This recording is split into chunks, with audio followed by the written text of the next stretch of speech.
அனைவருக்கும் வணக்கம். நான் உங்கள் ஜெயம் வேணுகோபால். 2ஆம் இடமும் புத்தியும் அப்படிங்கிற தலைப்பில் பேசலாம்.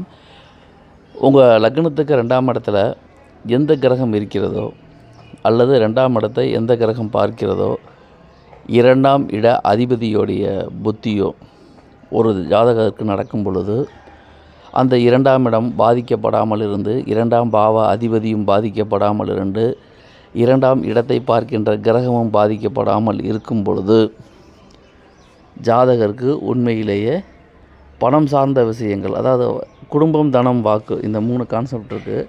பொதுவாக 2ஆம் இடம் அப்படிங்கிறது ஃபஸ்ட்டு நம்ம எடுக்கிறது குடும்பத்தை எடுக்கணும். அப்போ 2ஆம் இடத்தை பார்க்கின்ற கிரகம் சுப கிரகமாக இருந்து சுப ஆதிபத்தியம் பெற்றிருந்தால் கண்டிப்பாக ஜாதகருக்கு அந்த புத்திகளில் திருமணம் அமைவதற்கு வாய்ப்புகள் உண்டு. இது வயதை பொறுத்து சொல்லணும். மற்றபடி 2ஆம் இடத்தில் இருக்கக்கூடிய இந்த 2ஆம் இடம் சார்ந்த புத்திகள் நடக்கும் பொழுது அடுத்து பணம் தான். அவர் எந்த தொழில் செஞ்சாலும் அந்த தொழில் மூலம் நல்ல பண வரவு வருவதற்கு வாய்ப்புகள் உண்டு. அடிப்படையில் இந்த 2ஆம் பாவம் வலுவாக இருந்துட்டாலே பணங்காசுக்கு ஒரு பிரச்சனையும் இருக்காது அப்படின்னு தான் நம்ம தெரிஞ்ச விஷயம். இப்போது இந்த 2ஆம் பாவ அதிபதி ஒரு ஜாதகத்தில் ஆட்சியாகவோ உச்சமாகவோ மூலத்திரிகோண வீட்லேயோ நட்பு வீட்லேயோ இருந்தார்னா அதோடைய தன்மைகளை பொறுத்து கிடைக்கக்கூடிய பணத்தின் சதவிகிதம் அதிகமாக இருக்கும்.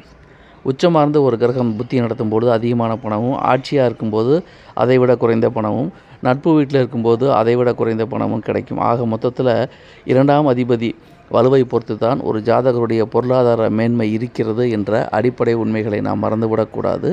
இவை எல்லாமே பொதுவான தகவல் தான். ஒவ்வொருத்தருடைய தனிப்பட்ட ஜாதகத்தை பொறுத்து அதில் உள்ள கிரக அமைவுகளை பொறுத்து பலன்கள் வேறுபடும் என்ற உண்மைகளை நாம் மறந்துவிடக்கூடாது. நன்றி, வணக்கம்.